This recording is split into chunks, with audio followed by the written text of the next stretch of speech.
All right, guys, welcome back to another video. It's your man Jay. Today we're going to be looking at the Samsung Galaxy Z Fold 6 90-day review. So we're going to start with an area where I think a lot of people are going to be intrigued by, which is this is a folding device. So you get this nice slim design here, and I'm going to say nice and slim because I do like this form factor that they're offering here.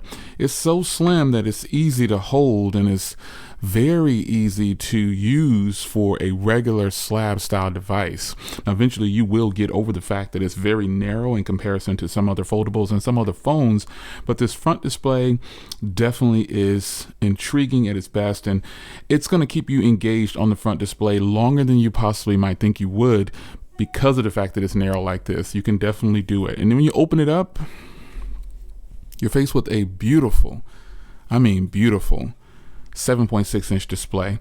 I'm going to fire up a video here so you can see exactly just how great this thing actually is.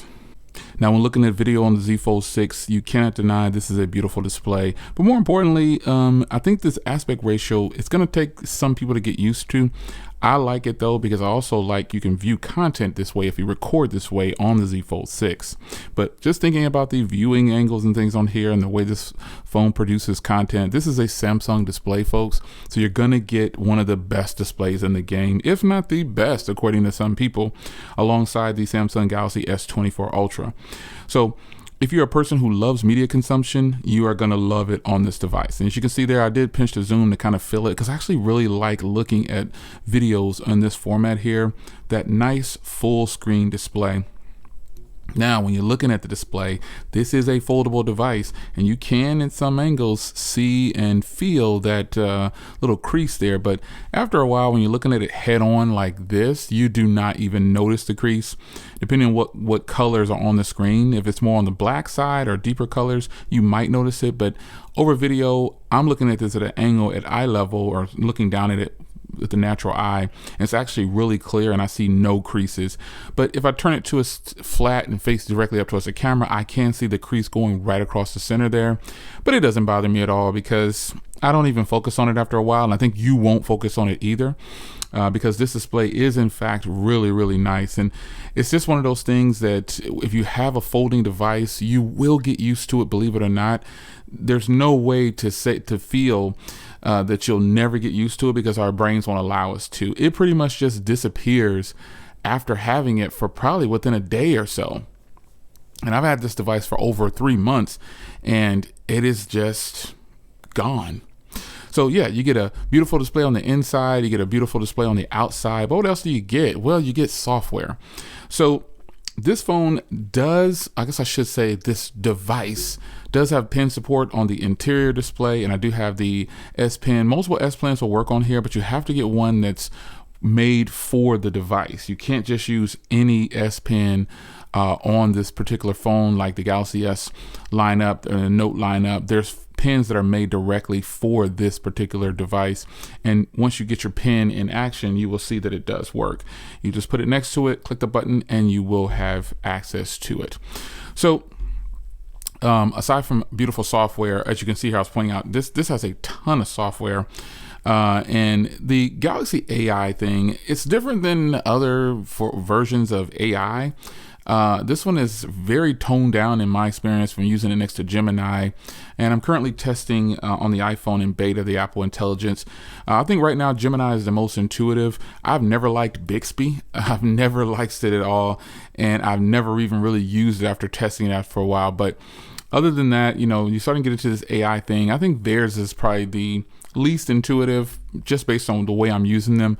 That's not a bad thing because I'm not really a big fan of AI, but it is possible to start using it and integrating it into your life when it comes to these smartphones, because it will help you out. And right now, I think the best one doing it is Gemini because it's very stable in comparison, and the other ones aren't even out yet. Apple Intelligence isn't released, and Galaxy AI, well, it's Galaxy AI.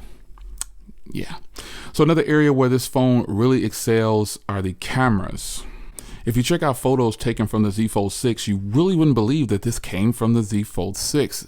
These cameras that Samsung has put on this phone, they are not S24 Ultra level, but they are really, really good. And I think if you can get past the fact that it does not have the S24 Ultra's cameras, you might be surprised at the quality you can get from these things. These cameras produce really solid footage, and actually shoot full videos with this phone. One thing I like about Samsung's camera software, I'll say, is that it allows you to pause video. And that's something that I really was hoping that Apple brought to the iPhones, was pause video. Being able to pause your video is a huge deal to me, because that helps you create some of the best short videos if you need to. But that's just a personal preference there. You do what you want to do with your device as far as the camera quality goes. I think Samsung is on point with their camera software, and their cameras quality is actually really good. So with this device, you can't go 200 megapixels, but you can go 50. And I think that's pretty good if you decide to take some really high detail photos and you want to print them out, send them to Walgreens or whoever you decide to print your photos with, print them at your house. I do that too, and you'll get some good quality. Now, the area where Samsung to me really does well is in this arena right here for capturing. I love being able to shoot in 7:6. I think this is one of the coolest ways to shoot video, and it just brings something to foldable devices that other phones will never be able to experience. Watching a video in 7:6 is extremely impressive, and I think a lot of people who have not experienced it yet, it gives you a different sense of having a foldable device. And I would have loved shot this video in 7:6, but none of the other phones can do it. No other phone that I have can shoot 7:6 or 6:7, whichever way you want to frame it. It just can't do it. And I really would love to have more foldable devices, or smartphones in general, being able to shoot in different aspect ratios other than widescreen. Because 21:9 and 20:9 are options that are on some cell phones now, which is basically cinematic or widescreen. This is eclectic, and I think if you have a folding device and you're able to watch content in this format, it is actually pretty cool. So aside from software, beautiful screen, beautiful cameras that produces great footage, battery life is going to always be subjective, and it's not going to be the same for everyone. So just be sure of that, or understand that, I should say.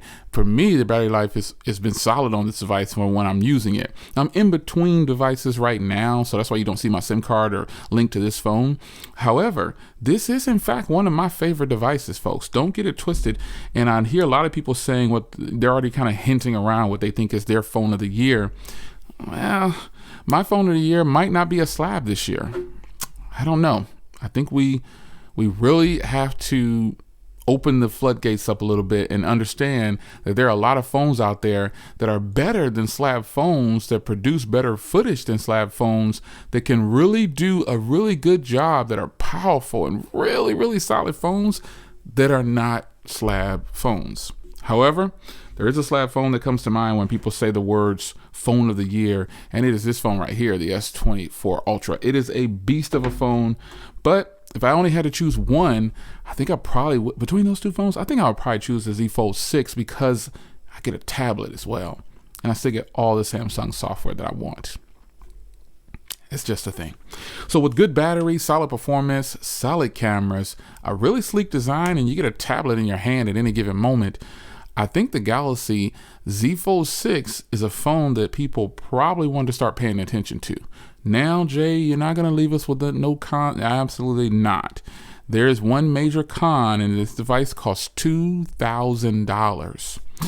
Ouch. Yeah, ouch. That is a hefty price to pay for this device if you couldn't get any trade-in deals, you didn't have any discounts, no carrier deals, something. A lot of you guys are going to probably avoid this device just because of the price. It's your man Jay. Hope you guys enjoyed, and I'll see you in the next one. Take care.